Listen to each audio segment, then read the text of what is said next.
За сайн байцгаана уу? Та бүхний өдрийн мэндийг хүргэе. Европын зүрхний нийгэмлэгийн essential updates буюу нэн шаардлагатай өөрчлөлтүүд хэсгийн артерийн гипертензийн хэсэгт тавигдсан 3 илтгэлийн таймыг та бүхэнд танилцуулъя. Энэ 3 илтгэл нь бол дараах сэдвүүдээр явагдсан байгаа.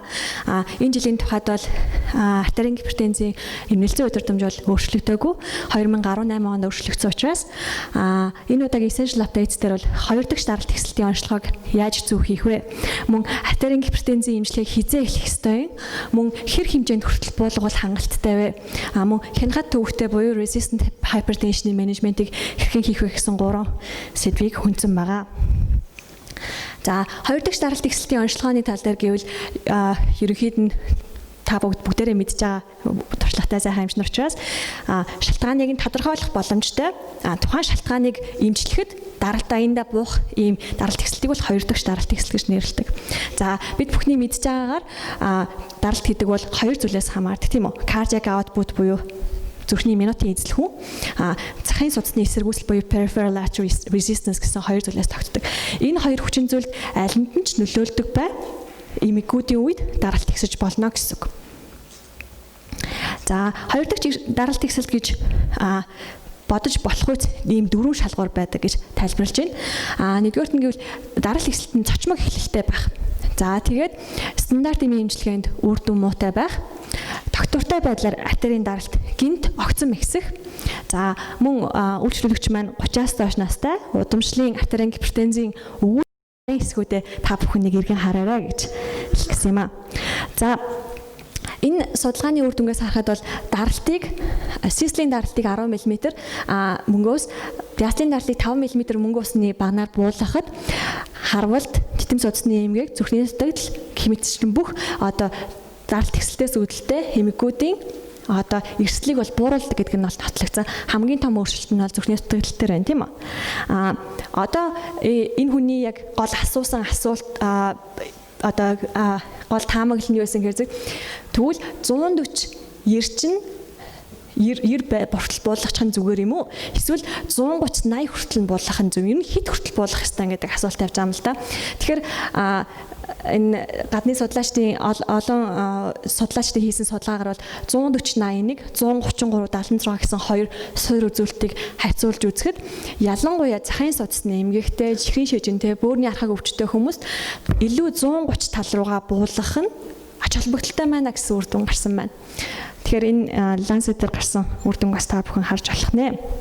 За энэ on-target болон transient гэсэн 2 үндсэн судалгаа хийгдсэн. Энэ 2 судалгааны үр дүнд болохоор зэрэг ер нь ямар даралт хамгийн оптимал нь юм бэ гэдэг ийм судалгаа гарч байна. Тэгэхээр та нар харж байгаа ногоон дөрвөлжин хэсэгт оруулсан байгаа хэсэг байгаа. Тэгэхээр өөрөөр хэлбэл ер нь систлийн даралт бол нэг 120-аас 140-ийн хооронд, диастлийн даралт бол нэг 70-аас 80-ийн хооронд байхад бол хамгийн оптимал нь юм а гэсэн судалгааны үр дүнгууд бол одоогийн байдлаар бол байна. Энэ үр дүнг бол илүү яаж орчуулах хэрэгтэй гэхээр 165-аас бага настай хүнд магадгүй бид нар систлийн даралтын 120-аас 130-тай, диастлийн даралтын 70-аас 79-тэй барьж болж байна. 65-аас дээш насны хүмүүст бол систлийн даралтыг 130-аас 139-тэй, диастлыг бол 70-аас 79-тэй барихад илүү үр дүнтэй байна гэсэн. Ер нь диастлийн даралтыг 80-аас илүү байх тусам тэр хүний харвалт болох геморгийн инсульт болох магадлал нь илүү өндөр болдог гэсэн судалгаа байдаг. За дараагийн нэг энэ хүний кахан докторийн маш их emphasize өгсөн зүйл нь бол юу гэсэн бэхээр зөв маш олон ийм ажиглалтын судалгаануудын үр дүнд ямар үр дүн гарсан бэ гэхээр зэрэг нэг имээр даралт ихсэлтийг эмчилж эхэлсэн, 2 имээр даралт ихсэлтийг эмчилж эхэлсэн хүмүүсийн эмээ хэр тогтвортой уусан болон тэр хүмүүст хэр хэмжээний нац баралт болон эрсдэл тохиолдсон бэ гэдгийг харьцуулж судалсан байна. За энэ судалгааны үр дүнд та нар харж байгаа бол энэ монотерапи гэж бичсэн энэ шугамынхаа дагуу байгаа жижигхэн хар цэгүүд нь юу гэсэн үг гэхээр зэрэг нэг л эмийн эмчилгээ хийсэн гэсэн. Гэтэл яаж энэ 2 эмийн эмчилгээ хосолцсон хүмүүс нь дандаа эрсдэл багтай байсан. Тэгэхээр эндээс бол энэ хүний хэлсэн хамгийн гол санаа бол юу байсан бэ гэхээр зэрэг магадгүй бид нар боломжтой бол 2 эмийн хослолоор болж өгвөл нэг таблетт байдаг 2 эмийн хослолоор эмийн эмчилгээ эхлэх нь зөв юм биш үү гэсэн ийм санааг бол төвшүүлсэн. Гэхдээ энэ бол өдөртөмжөд орсон санаа бол биш шүү, тэ. За За 3 дахь хэсэгт болохоор Костус Теофус гэдэг Грекийн Гиппократын эмнэлгийн хүн бол хянахад төвхтэй даралт ихсэлтийн менежмент гэсэн сэдвээр ихтгэл тавьсан. Энэ бол resistant hypertension гэсэн үг. За resistant hypertension буюу хянахад төвхтэй даралт ихсэлт гэдэг нь маань юу гэсэн үг юм бэ? Хамгийн сайн төвчл үүсгэж байгаа тэр хүн дааж чадах хамгийн том тунгаар ангиотензин хувиргууч ферментийг саадуулагч эсвэл ангиотензины рецепторыг саадуулагч мөн кальцийн антагонист тэгээд диуретикээс ялангуяа тиазидын бүлгийн эмийг 3 эмийг хослуулан хэрэглэхэд систолийн артерийн даралт болон диастолын артерийн даралт нь 140-90 мм мөнгө уснаас буухгүй байхыг бол resistant hypertension гэж томьёолж байгаа. За зөвхөн одоо тэгтээ даралт буухгүй байгаагийн зөвхөн одоо нөгөө өөр төр чи ирсэн эмнэлэгт ирсэн үед нь даралт хэмжсэн байдлаараа л хэмжих нь бол одоо өрөөсгөл гэж үзэж байгаа. Одоо сүүлийн үед та бүхэн харж байгаа хин нөгөө утсан дээрээ хэмждэг ч юм уу те гараараа ингээд гаран дээрээ цаг зүгээд хэмждэг боломжтой юм аппаратууд гарсан. Ер нь бид нар бол өглөө орой болгон даралтаа хэмжигсэн зөвлөгөөг үйлчлүүлэгчтэй өгдөг штэ. Тэгэхээр зэрэг гэртэн даралт нь үнэхээр тийм бага байна уу? Эсвэл таныг хараад даралт нэгсэд байна уу гэдгийг мэдээж ялгах хэрэгтэй тийм үү?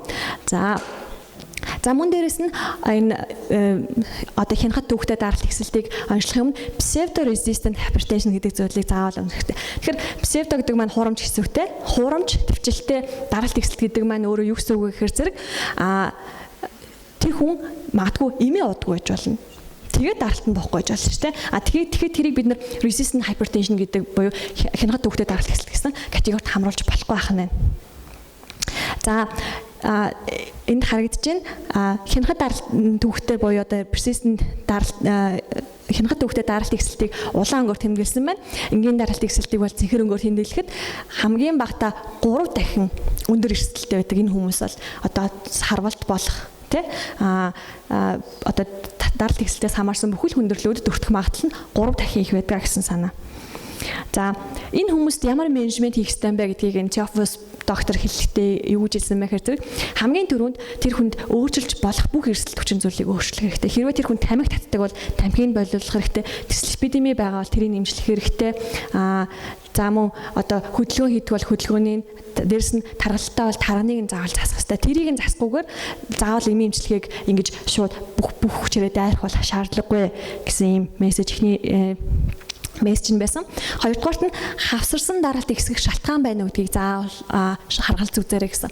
Тэгэхээр хэрвээ үнэхээр тэр хүн 3 даралт ихсэлтийн эмийг хавслуулж ууж байгаа мөртлөө 12 г давс хэргэлдэг бол тэр үнэхээр одоо үр дүнтэй байх уугүй юу гэдгийг бид нар бодох хэрэгтэй. За даралт ихсэлдэг өөр одоо жишээлбэл хавдартай өвчтөн ч юм уу VEGF-ийн одоо инхибитор хэрэгжилж байгаа юу гэдгийг харгалзаж үзэх хэрэгтэй. За даралтны эмээ тогтмол хэрэгжилж байгаа хэсгийг нь заавал одоо өөрөлд бид нэр medication adherence гэдэг зүйлийг ярьдаг те энэ зүйлийг заавал үнэлэх хэрэгтэй. Хавсарсан эмийг тухайлбал бидний төрөүний жишээ олгож авсан нойрсох үед амьсгал тасалт хамшинж байна уугүй гэдгийг үзэх хэрэгтэй. За эмийн эмчилгээний хувьд 3 хослолын эмчилгээн дээр 4 дахь эмийг зөв сонгож хэрэглэнэ гэсэн ийм л энгийн зарчимтай. Тэгэхээр бид нар бол нөгөө үндсэн 3 эмээ мэдж байгаа. Тэрэн дээр 4 дахь эм нь юу аж болох вэ гэхээр тухайлбал бид нарын хэрэглэдэг спринолактон гэж болно 25-аас 50 мг-аар нэмж болно. Альфа блокатор, бета блокаторыг бол нэмж хэрэглэж болно гэсэн ийм зөвлөгөөг бол өгсөн. Анхаарал хандуулсанд баярлалаа.